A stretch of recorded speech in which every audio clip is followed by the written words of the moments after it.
है जो सिलसिले इनके सिले आगे हो क्या हम जाने ना, फिर भी जवाब ढूंढे तो क्यों। तू मुझसे मिले, हंस के मिले, हंस के विदा, इसके सिवा हम कोई ख्वाब ढूंढे तो क्यों। कल क्या हो किसको पता, यूं बैठे सोचे बेवजह क्यों। होना है जैसा भी होगा तो वैसा ही, फिर भी कभी सोचता हूँ मैं कि तेरा तोहफा हूँ मैं या सजा हूँ। क्या हूँ क्या ही कहूँ क्यों उलझा हूँ। तो जो साहब आपने सुना, जिनकी आवाज़ आप तक पहुंची, ये आवाज़ किसी परिचय की मोहताज नहीं है, और इसीलिए हमने सोचा कि इनका परिचय कराने से पहले इनके फ़न से आपका परिचय करा दें। तो आप देख रहे हैं श्रेष्ठ भारत, मैं हूं संजीव चौहान और हमारे साथ जुड़े हैं देश दुनिया के जाने माने, अब इन्हें हम लिरिसिस्ट कहें, इन्हें हम एक बेहतरीन म्यूज़िक कॉम्पोजिशन वाला कहें या बेहतरीन गायक कहें।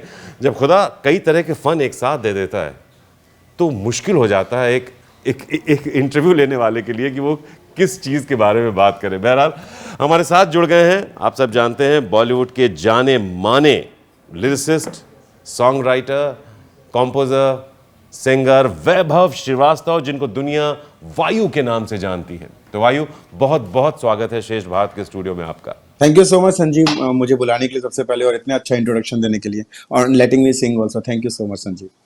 सर, कहते हैं एक गज़ल है कि मैं हवा हूँ कहाँ वतन मेरा। तो एक जो आर्टिस्ट होता है, एक जो फ़नकार होता है, या जो सूफ़ी होता है, दरवेश होता है, इनका कोई वतन नहीं होता। इनका फ़न इन्हें जहाँ ले जाता है, ये बस एक जर्नी पर चलते रहते हैं। और आपकी जर्नी मध्य प्रदेश के एक छोटे से शहर से शुरू होकर भोपाल आती है, इंदौर पहुँचती है, फिर आप पुणे पहुँचते हैं और फिर बॉलीवुड में छा जाते हैं। ये क्या रहा सफ़र आपके फ़न ने, क्या कब कैसे आपकी ज़िंदगी में ये सारे चेंजेस आए, ये हम आपसे समझना चाहेंगे। मुझे लगता है सर, आप अपना फन ढूंढते हैं उससे पहले आपका फन आपको ढूंढ लेते हैं। तो मेरे साथ ये हुआ था जब मैं रीवा में था, मतलब रीवा करके एक जगह जहाँ पैदा हुआ था, और स्कूल स्कूल के समय तक मैं वहीं था। वहीं पे मैं गाने लिखने शुरू कर दिया था। मैंने ऐसे ही गाने लिखा करता था टाइम पास करने के लिए, ऐसे बच्चों के बीच में। ऐसे ही हमने बैंड जैसा ही बनाया था थोड़ा सा। और फॉर सम रीजन जो भी मैं लिख रहा था गाने, जो भी मैं शुरू शुरू के 2-3 गाने बनाए होंगे और अपने दोस्तों वोस्तों को सुनाए थे कि मैंने ये गाने बनाए हैं। तो जब मैं शुरू किया तब तो थोड़ा एक दो बार मजाक उड़ा, पर लोगों को फिर पसंद आने लगे मेरे बनाए हुए गाने। तो मुझे स्कूल के एनुअल फंक्शन में परफॉर्म करने को बोलने लगे टीचर्स कि आप एनुअल फंक्शन परफॉर्म किया करो। तो मैंने 2 बार एनुअल फंक्शन में परफॉर्म किया। फिर मुझे रियलाइज हुआ कि मैं गाने बना रहा हूँ और लोग गाने पसंद कर रहे हैं, तो मैं रोज गाने बनाने लगा उसके बाद से।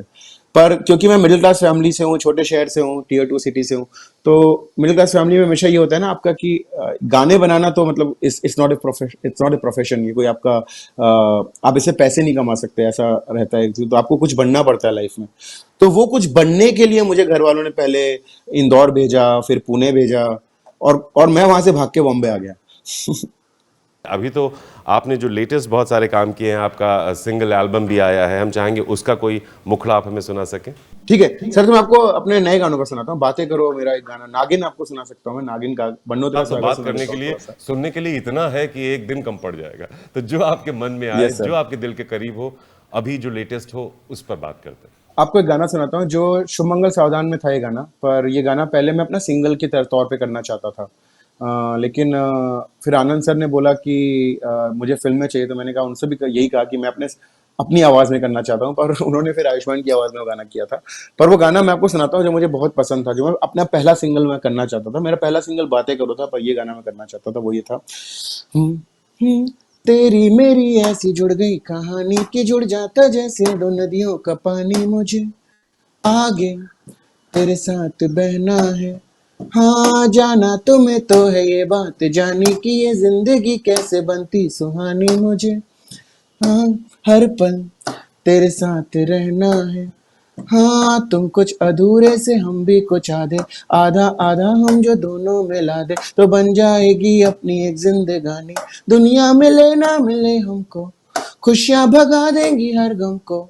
तुम साथ हो फिर क्या बाकी हो, मेरे लिए तुम काफी हो, वो ओ, वो ओ, मेरे लिए तुम काफी हो, वो ओ, वो ओ, मेरे लिए तुम काफी हो।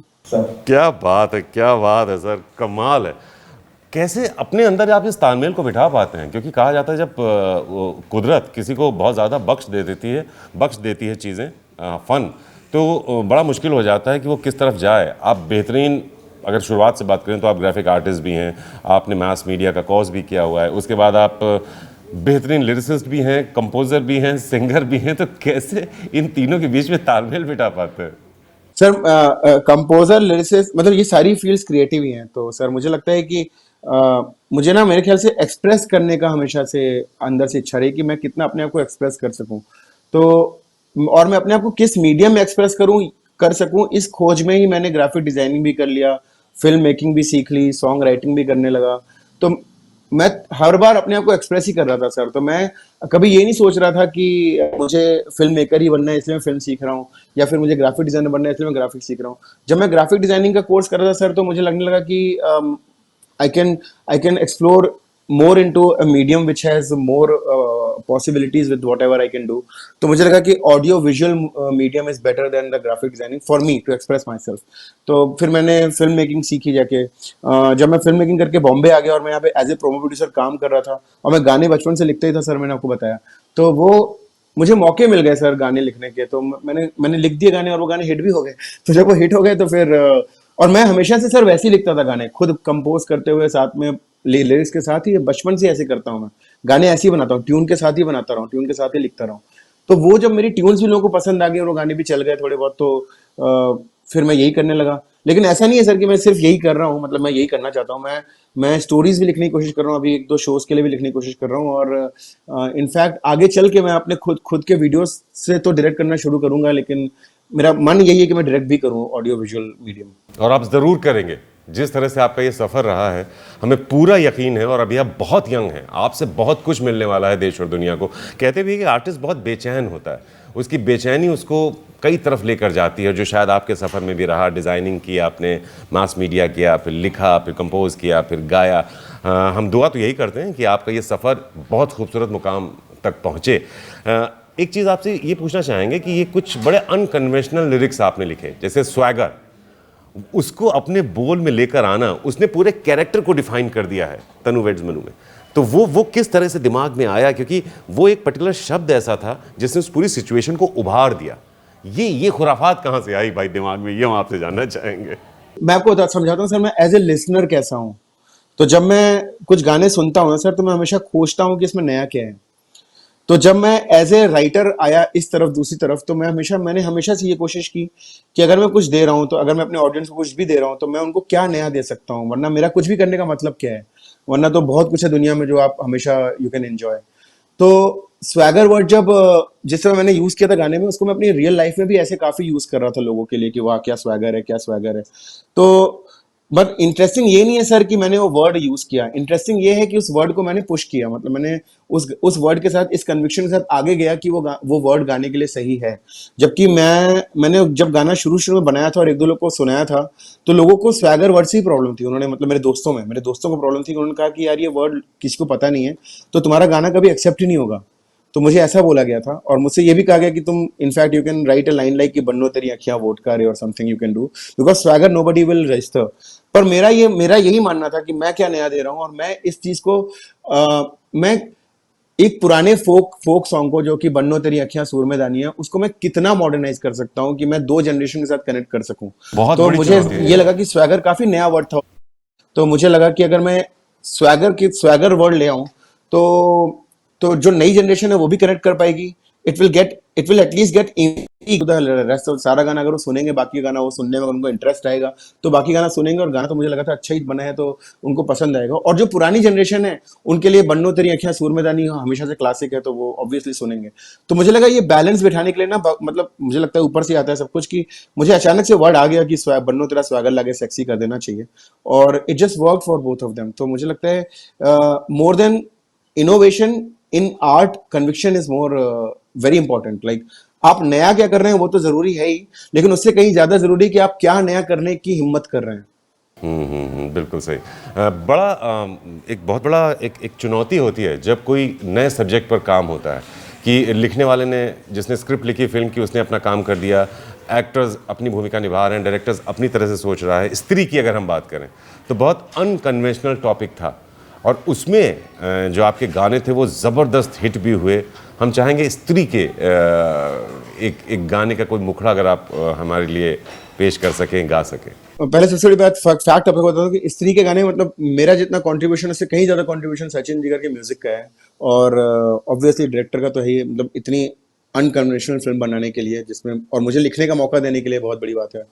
तो जो गाना था, वो जो एक गाना उसका जो लव सॉन्ग है, वो मैं थोड़ी लाइन गाता हूँ, वो एशली ने गाया है, पता नहीं मैं गा पाऊंगा कि नहीं। गोरी है तो इतनी गोरी है, तू जमीन पे चांद की जोड़ी है, बुरी है बड़ी बुरी है, दुनिया की नजर छोड़ी है, नजर ना लग जाए जानू, थॉट ये सानू, नजर ना लग जाए जानू, थॉट ये तड़पाए सानू, सिल्की कुर्ती है जो तू पहन के आज निकली है, हल्की सी तो मुड़ती है, गुम जाए मार्केट छोरिए, नजर ना लग जाए जानू, थॉट ये तड़पाए सानू, नजर ना लग जाए जानू, थॉट ये तड़पाए सानू।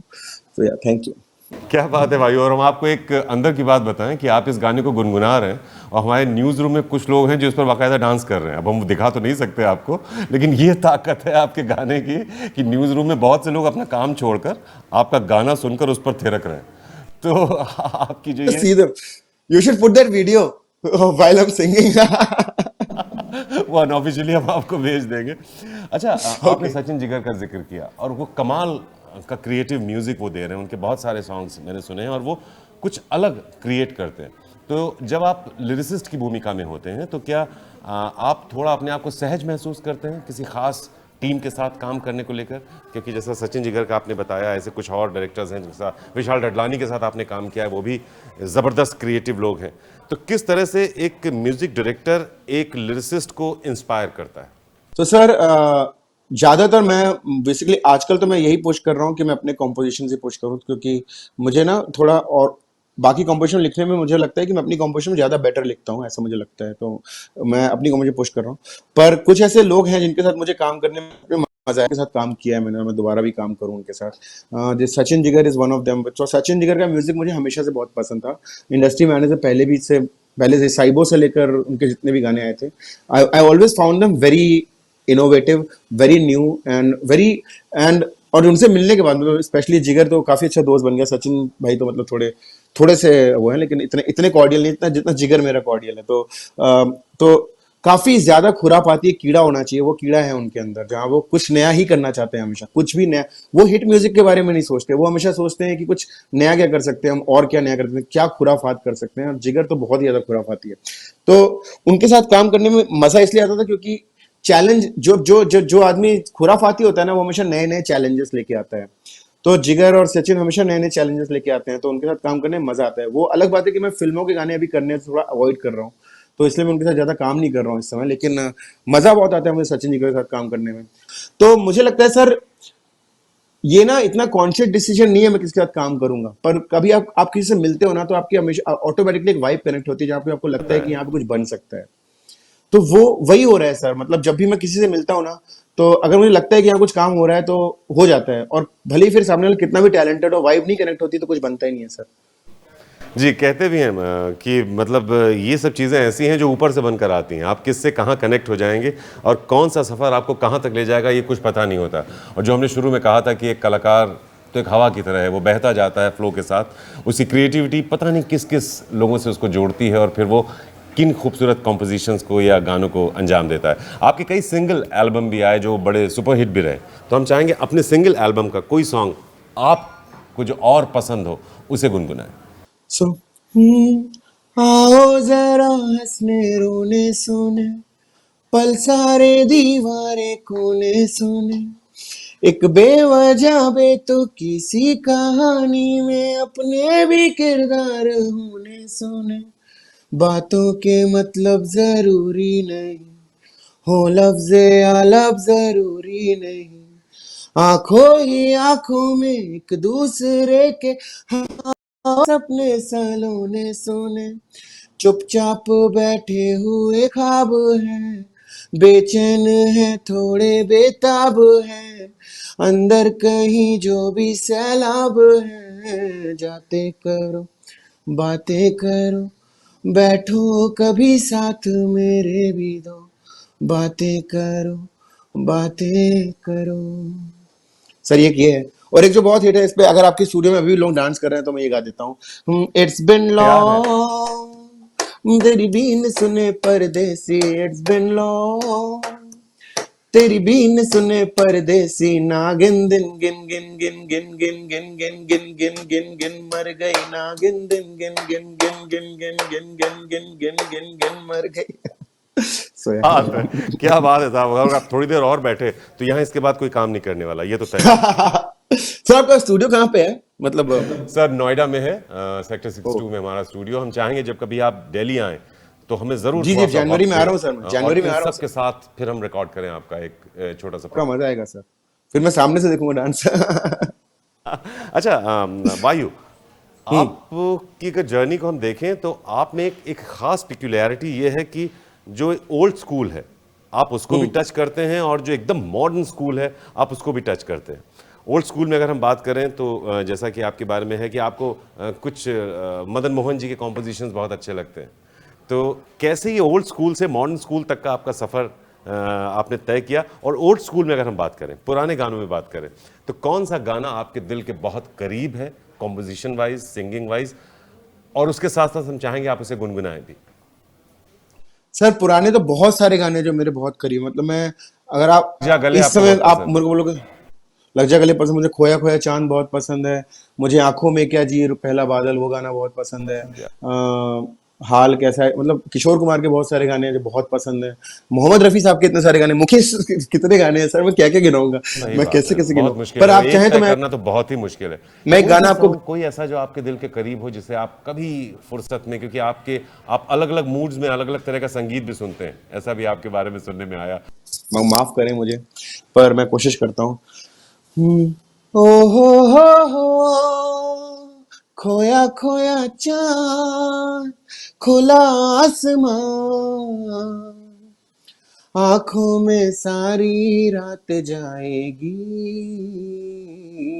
तुमको भी कैसे नींद आएगी, हो खोया खोया चांद, खुला आसमान, आंखों में सारी रात जाएगी, तुमको भी कैसे नींद आएगी, हो। And sir, the way song changes the scales and all. Oh, what वो a जो रफ़ी composition. साहब का जो एक मखमली टच था, मैं, हाँ, हम सुन आपको सुन रहे हैं तो हम वो नोट्स उसी तरह से आप छू रहे हैं जैसे रफ़ी साहब छुआ करते थे। जाहिर कर है रहा हूँ हम सर, कंपैरिजन नहीं कर रहे हैं, लेकिन वो सर इंस्पिरेशन आपके गले तक आई है, ये महसूस कर रहे हैं हम। थैंक यू सर, अच्छा, थैंक यू यहाँ सर। पर आजकल बहुत सारे रिमिक्सेस भी बन रहे हैं वायु, तो जैसे ये है खोया खोया चांद, एक तरफ आपकी क्रिएटिविटी जिसमें आप स्वैगर और इस तरह के तमाम शब्द लेकर आते हैं, कभी आपने सोचा कि ऐसे किसी सॉन्ग के साथ अपनी राइटिंग को मिक्स करके कुछ नया क्रिएट किया जाए? मतलब तौबा कि मैं इनकी राइटिंग को टच करूं, पर ऐसा हुआ है सर, जैसे रिक्रिएशन, जैसे अभी एक फिल्म आ रही है सर नखरे वाली करके, उसमें एक किशोर कुमार जी का गाना, अब कौन सा गाना होगा तो पता ही चल गया आपको। किसको तो कहा? हाँ, तो उनका एक गाने को हमने मतलब एक उस गाने को लेके उसके अराउंड एक गाना बनाया है, टाइटल सॉन्ग है फिल्म का, पर हमने कोशिश की है कि हम उनके पार्ट को बिल्कुल टच ना करें, तो we have used his voice, AI से निकाल के उनकी वॉइस यूज की है, बहुत अच्छा और किया आपने, वो सोल इंटैक्ट रखी है, उसमें अपनी चीज जोड़ी है बस। क्या बात आगे पीछे जोड़ी है, और वो गाना भी एज, जब आप गाने को सुनोगे, आपको लिरिक्स जब आप सुनोगे गानों की, तो आपको सुन के रियलाइज होगा कि it's an ode to him and his song rather than a remix of it. So वो एक नया अप्रोच हमने ट्राई किया है कि हम पुराना गाना का टच भी करें तो ऐसा ना टच करें कि उस पर बैठ जाएं, उसको अपना रखें साइड में और साइड में अपनी दुनिया बसा लें, तो वैसा कुछ करने की कोशिश की हमने, इस मतलब ये नया अप्रोच कोशिश की है रिमिक्स के अलावा। पर सर मैं रीमिक्स को गलत वैसे मानता नहीं हूँ, औरों के लिए जो लोग कर रहे हैं वो, मतलब मुझे लगता है कि as long as the original content exist in the universe for people to access, तब तक आप अपने हिसाब से कवर्स कर सकते हो, रिमिक्स कर सकते हो, रीमेक्स कर सकते हो, सब कर सकते हो। पर ये आपको करना तभी चाहिए जब आपका मन से अंदर से आर्टिस्टिकली आपको लग रहा है कि हाँ यहाँ पे कुछ स्कोप है। सिर्फ इसलिए कि वो पैसे कमा सकते हो आप रिमिक्स करके, इसलिए नहीं करना चाहिए, मुझे ये लगता है। कोई भी आर्ट इसलिए नहीं करना चाहिए कि आप उससे पैसे बना सकते हो। अगर आपको पैसे बनाने तो आप स्टॉक मार्केट कर लो यार। आपको आर्ट करना है तो आप पैसे बनाने के लिए मत करो, दिल के लिए करो, ऐसा मैं मानता हूँ। क्या बात है। इस पे एक शेर भी है ना कि हमारा दिल तो फकीरों के साथ रहता है, दिमाग को पैसे कमाने पड़ते हैं। तो कुछ लोग हैं जो इसमें तालमेल नहीं बिठा पाते। आपने एक बड़ी अच्छी बात कही कि इंस्पिरेशन लेकर और जब दिल से आवाज़ आए तब आप कोई ऐसे काम टच करने चाहिए। हमें पीछे से बहुत गालियाँ पड़ने वाली हैं कि साहब वायु साहब सामने बैठे हैं और आप बीच में अपना ज्ञान घुसेड़ रहे हैं। तो हम चाहेंगे कि आप अपना कोई सॉन्ग सुनाते रहें ताकि कम से कम देश की जनता को लगे कि जो वायु साहब को एक मौका मिला है सुनने का, तो हमने उनके साथ न्याय जी किया। सर। तो सर मैं ना कई बार इंस्टाग्राम पे 1 मिनट सॉन्ग्स बनाता रहता हूँ, जो मैं ऐसे ही डालता रहता हूँ। 1 मिनट सॉन्ग बना, अब नहीं डाल रहा हूँ, आजकल नहीं कर रहा हूँ क्योंकि आजकल काम में बहुत बिजी हूँ। पर मैं 1 मिनट सॉन्ग डाला करता, तो उसमें एक गाना था जो मुझे काफी अच्छा लगता था, जो मैं आपको अभी सुना सकता हूँ अगर आप चाहें तो। It's in A way it's an unreleased song only, but तो मैं आपको सुना देता हूँ गा के 2-4 लाइन, है ना। जी जी जी। 1 minute song, it's 1 minute song, it's like याद है क्या तुमको मार्च का वो महीना, हम तुम मिले यूं कि मिलना हुआ फिर कभी ना, मुझसे तुम्हें कुछ नाराजगी हुई, बातों से मेरी नाराजी हुए, तुम पर बैठे हैं रस्ते देखो तरसते, ढूंढे हवाएं तेरी आहटें, आंखें बेचारी उम्मीदों की मारी की राह से तुम्हारी ये ना हटे, बैठे हैं रस्ते देखो तरसते, ढूंढे हवाएं या हटे, मैं आंखें बेचारी उम्मीदों की मारी की राह से तुम्हारी ही ये ना हटे। क्या बात है, क्या बात है। अब देखिए इस सॉन्ग में आपने ओल्ड स्कूल की एक झलक दे दी। इसमें मेलोडी है और इंस्ट्रूमेंटेशन का इतना जोर नहीं है। आपने इसको जिस तरह से कंपोज किया है, ये पुराना अगर हम कहें तो जो पुराने सॉन्ग्स कई फिल्मों में हम इस अमोल पालेकर वगैरह की फिल्मों में जिस तरह के गाने इस्तेमाल किए जाते थे, उस तरह का कंपोजिशन है। तो आप सोचते हैं कि ये करना है या ऊपर से कहर नाजिल होता है और हो जाता है? कि सर मैं इतना कॉन्शियसली नहीं करता ये, पर मुझे लगता है ये मेरी प्रोग्रामिंग ही बचपन से ऐसी हो गई है, क्योंकि बचपन से ना मेरे घर वाले हर तरह के गाने बहुत सुन रहे थे, गजलें बहुत सुन रहे थे, पुराने गाने बहुत सुन रहे थे। तो मेरे दिमाग की मेरे ख्याल से सर्किट ही वैसे डिजाइन हो गया जहाँ पे ये ट्यून्स मुझे बहुत अच्छी लगती हैं। मतलब इस तरह की ट्यून्स ना मुझे, और मुझे ऐसा लगता है कि पुराने गानों की मेलोडी ही उसकी पावर थी, उनकी पावर थी। लिरिक्स तो थी ही, पर प्रोडक्शन से ज्यादा उनकी मेलोडीज उनका पावर थी। तो मैं उस चीज से ना काफी ज्यादा इंस्पायर्ड रहा हूँ मेलोडीज को लेकर। या आप जैसे आपने मेंशन कर दिया, मदन मोहन मेरे फेवरेट रहे हैं।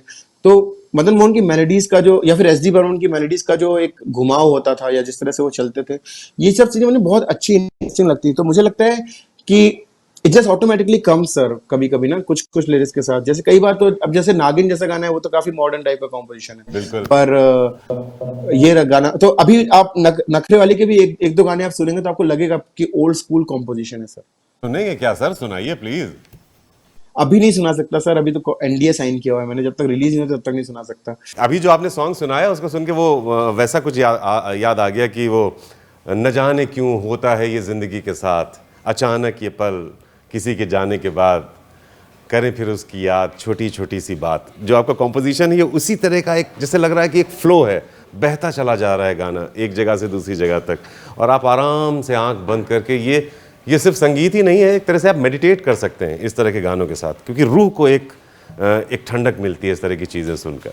सर मेरा तो यही मेडिटेशन है सर, मैं टेंशन में होता हूँ तो गाने बनाता हूँ बस। अच्छा, एक मिडिल क्लास फैमिली का आपने जिक्र किया, तो मुझे याद है कि जब हम लोग भी जर्नलिज्म में आ रहे थे तो हमारे फादर पूछते थे, भैया कमा लोगे, ये क्या कर रहे हो तुम? जैसे हम लोग डॉक्यूमेंट्रीज बनाते थे तो कोई पूछता था क्या करता है लड़का, भाई कुछ फिल्म बनाता है। मतलब उनके समझ में कभी आया नहीं कि ये ट्रेडिशनल जॉब नहीं है, जो कि हमारे parents doctor, engineer, IAS engineer, MBA type का काम नहीं था। तो जब आपने इस तरह का फैसला लिया तो परिवार के क्या एप्रीहेंशंस थे और कैसे आपने उन्हें कन्विंस किया, या उनका सपोर्ट था? किस तरह से ये सफ़र शुरू हुआ, थोड़ा सा इस पर जानना चाहेंगे। सर वो यही मैं ना अपनी लाइफ का जब मैं मुड़ के देखता हूँ तो मुझे लगता है सर कि अगर मैं एक ही चीज में टिका रहता तो वही कर रहा होता, मतलब मैं अभी तक कर रहा होता। पर मुझे जैसे ही लगा कि ना मैंने ये चीज में अच्छा कुछ कर लिया तो मेरा पता नहीं बोर हो जाता हूँ सर, मैं फिर मैं आगे निकल जाता हूँ, मुझे लगता है मैं कुछ नया करना चाहता हूँ। तो ये मेरा बहुत बड़ा प्रॉब्लम है मेरी एक लाइफ का, आर्टिस्ट की ऐसे नहीं होना प्रॉब्लम चाहिए होती है, पर बहुत जल्दी बोर होता है, अब नया क्या, ये पुराना हो गया। अच्छा, जैसा कि हम पढ़ते हैं और हमें हमारे बुजुर्ग लोग बताते भी हैं कि जैसे कई बार होता था कि मदन मोहन साहब कोई धुन कंपोज करते थे और उसे लता जी गा रही हैं या रफ़ी साहब गा रहे हैं। अब चूंकि वो गाते भी बहुत अच्छा थे, ये चीज़ आपके साथ भी है। मान लीजिए आपने कुछ लिखा या आपने कंपोज किया और कोई और सिंगर गा रहा है, तो क्या उसके लिए आसान नहीं हो जाता है, क्योंकि खुद एक बेहतरीन सिंगर उसको कंपोजिशन गा के बता रहा है कि साहब मीटर ऐसे होना चाहिए, यहाँ पर ये खेल होने चाहिए। तो क्या आप भी कभी सिंगर को अपने कंपोजिशन गाकर या क्या उसमें मुर्कियां लेनी है, खेल क्या करने हैं, तो आप तो काफी काम आसान कर देते होंगे सिंगर के लिए एज ए लिरिसिस्ट। सर एक तो पहली बात तो जितने सिंगर्स हैं ना इंडस्ट्री में सर वो बहुत टैलेंटेड हैं। तो उनको तो हमें बताने वो ज्यादातर कई बार तो वही लोग इम्प्रोवाइज करके हमको आइडिया देते हैं कि ऐसा भी कुछ कर सकते हैं वैसा भी कुछ कर सकते हैं। और सर सारे कॉम्पोजिशन बताने के लिए सर हमको गा के वैसी मतलब हर म्यूजिक डायरेक्टर को एक बेसिक सिंगर तो होना ही पड़ता है सर, वरना वो कैसे बताएगा सामने वाले कॉम्पोजिशन क्या है उसका। तो वो तो हमें करना ही पड़ता है सर। पर इतना जरूर है कि मतलब मैं बता पाता हूँ समझ पाता हूँ, पर ये ऐसा कुछ नया नहीं है सर, मतलब सारे कंपोजर्स गा के ही बता रहे हैं। तो पर सिंगर्स मुझे खुशी इस बात की, सिंगर्स इतने टैलेंटेड हैं कि कई बार तो उनके आइडियाज ज्यादा अच्छे लगते हैं हमको, तो हम उनको यूज कर लेते हैं। अच्छा, as a lyricist, as a singer, आपने स्ट्रीट डांसर 3D में भी अपने अपने अपनी क्रिएटिविटी दिखाई है। तो कोई ऐसी और चीज़ जो आपके जहन में हो और आप हमारे दर्शकों को सुनाना चाहें? सर स्ट्रीट डांसर में तो एक ही गाने पे मेरा कुछ कंट्रीब्यूशन था थोड़ा सा, ज्यादा तो मैंने नहीं किया था उसमें। आपको अगर मैं सुनाना चाहूँ तो मैं आपको अपनी शुभ मंगल सावधान ज्यादा सावधान का हाँ, गाना है बिल्कुल। राख। राख मतलब मेरे को उस फिल्म के गाने ज्यादा ही पसंद है अपनी राइटिंग में, राख और मेरे लिए तुम काफी हो। तो मेरे लिए तुम काफी तो मैंने गा दिया। मैं तो है राख भी आपको कमाल। सुनाता हूँ थोड़ा सा, जो अरिजीत अरिजीत सिंह ने गाया है वो गाना, पर मैं गाने की कोशिश करता हूँ। तो हम्म, चुप तो न होगी मोहब्बत दुश्वारियों से डरा के, उम्मीद इसका लहू है दर्द इसकी खुराकें, जितने जख्म और जुड़ेंगे उतना बढ़ेंगी ये शाखें, वो काट डाले हमें चाहे रोज, जिद जड़ में है क्या करेंगे, एक प्यार एक जंग दोनों के दोष, एक घर में है क्या करेंगे, एक दिल ही खुद में बहुत है, किस किस की परवाह करेंगे। सर तो ये गाना जो मुझे ये काफी क्या पसंद था। खूबसूरत लिखा है आपने, मतलब एक एक शब्द आपका दिल में उतर जाता है। वायु, सर थैंक यू सर। क्या जो जो निजी जिंदगी के तजुर्बे होते हैं, कहते हैं कि जब दिल टूट जाता है या कोई खट्टे मीठे तजुर्बे होते हैं, वो आर्टिस्ट को बहुत ज़्यादा प्रभावित करते हैं किसी भी फील्ड में। तो आपका जो सफ़र रहा, अभी आप तो इतने यंग हैं और दर्द के इतने खूबसूरत शब्द चुन कर लाना, अपनी राइटिंग में उनको सहज तरीके से इस्तेमाल करना, आप कि अभी तक की लाइफ में ऐसा क्या था, मतलब और किस तरह से आप इंस्पायर होते हैं आम जिंदगी की घटनाओं से? सर इंस्पायर देखिए, मुझे लगता है कोई भी आर्टिस्ट के लिए ना सबसे ज्यादा जरूरी है exposure and observing things, like observe करना और चीज़ों को जितना हो सके एक्सपीरियंस लेना चीज़ों का बहुत ज़रूरी है। जैसे मैं अपनी ज़िंदगी का बहुत सारा वक्त घूमने फिरने में, लोगों से मिलने में, बातें करने में ज़्यादा वक्त बिताता हूँ मैं। मुझे ऐसा लगता है कि आप जितने तरह के लोगों से मिलते हो, जितनी तरह की बातें करते हो, आप उतना कुछ नया सीखते हो और काफ़ी कुछ आपकी लाइफ खुद की इंप्रूव होती है। भले ही आप किसी के साथ बिगड़ने भी गए हो तो भी आप बिगड़ के भी आप बेहतर ही बनते हो पहले से ना, अगर आप कुछ ना कुछ तो बेहतर ही करती है हर चीज़ किसी के साथ भी। तो ये तो बहुत जरूरी है। और दूसरा बात है सर, मुझे लगता नहीं लफ्ज कोई लफ्ज दुखी या सैड या हैप्पी होता है। वो कहते हैं ना सर, नशा शराब में होता तो नाचती बोतल, ऐसी नशा अगर दर्द लफ्जों में होता तो लफ्ज रो रहे होते ना सर। तो लफ्ज रोते नहीं है, बट मेरे ख्याल से सबसे बड़ी इंपॉर्टेंट ये चीज है आपके अगले ख्याल। गाने के बोल हो सकते हैं साहब, जो आपने अभी बोला है कि लफ्ज कभी रोते नहीं। सुना दीजिएगा, थैंक यू।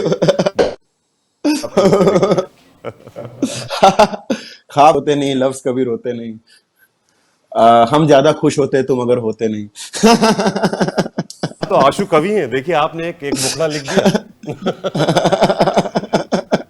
अच्छा, प्यार होना और दिल टूटना, ये भी एक बड़ा निजी और बहुत अलग तजुर्बा होता है। तो इस प्रक्रिया से कभी गुजरे आप? क्या इसने आपको कभी इम्पैक्ट किया? सर देखिए मेरे ख्याल से देखिए हर एक्सपीरियंस पे सर गाना बन सकता है, पर हमारी दुनिया ज्यादातर प्यार के गाने एक्सेप्ट करती है और एक्सपेक्ट भी करती है।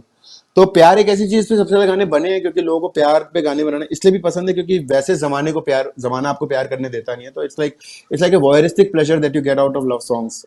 Very simple, like I am not saying that exactly like that, but एक चीज है जो तो प्यार के गाने सबसे ज्यादा बने हैं सर। तो ऑब्वियसली लाइफ में प्यार व्यार तो किया ही है मैंने भी, दिल भी बहुत बार तोड़वाया है मैंने, पर सब अच्छे में है, सबसे पैसे कमा लिया मैंने। ये देखिए, ये होता है सही क्रिएटिव इंसान कि जिंदगी ने अपने खेल किए हमारे साथ, लेकिन उन खेल को आपने अपने काम में बदल दिया। ये है अपनी एनर्जी को सही चैनलाइज करना, जो आपने कर लिया। और शायद इसीलिए आज आपके इर्द गिर्द जो पॉजिटिविटी दिख रही है, हमें पूरी उम्मीद है कि जिंदगी में बहुत अच्छे काम आपसे अभी होने बाकी हैं, हमें देखने बाकी हैं।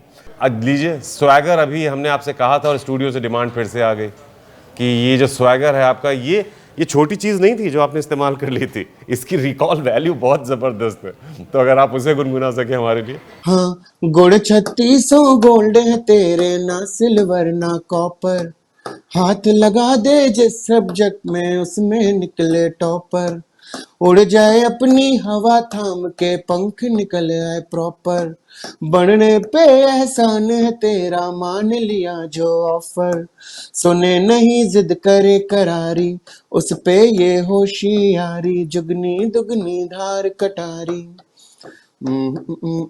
मारी जारी समझ नहीं आ रही, भागेगी गली में सारी, कर लो जी भरपूर तैयारी, कूद फांद कर दी है, छलांग मार दी है, दिखती नहीं रिलैक्स, बनो तेरा स्वैगर लागे सेक्सी, बनो तेरा स्वैगर लागे सेक्सी। क्या बात है वायु, बहुत बहुत शुक्रिया। और वाकई आपसे मिलकर इसलिए बहुत अच्छा लगा कि इतना सारा टैलेंट खुदा ने आपको दिया है। हम दुआ करते हैं कि आप अपनी इसी खूबसूरत क्रिएटिव जर्नी पर यूं ही चलते रहें और पूरे देश पूरी दुनिया को अपनी क्रिएटिविटी से ऐसे ही प्रभावित करते रहें, और हम सब आनंद लेते रहें आपकी सुर लहरियों का। तो हमारी तरफ से बहुत सारी शुभकामनाएं। हमें वक्त देने के लिए बहुत बहुत शुक्रिया वायु आपका। ढेर सारी विशेष पूरे न्यूज रूम की तरफ से आपके लिए। Thank you, sir, and happy Diwali to you and the newsroom and everybody who was dancing as well. बहुत बहुत शुक्रिया सर। तो ये थे वायु, जिनको आपने सुना हवा की तरह बह रहे हैं। उम्मीद करते हैं कि यही सफ़र अभी कई खूबसूरत मोड़ों से होकर गुजरेगा और हम आपको आगे भी इनसे यूं ही मिलाते रहेंगे। देश और दुनिया की तमाम खबरों के लिए आप देखते रहिए श्रेष्ठ भारत।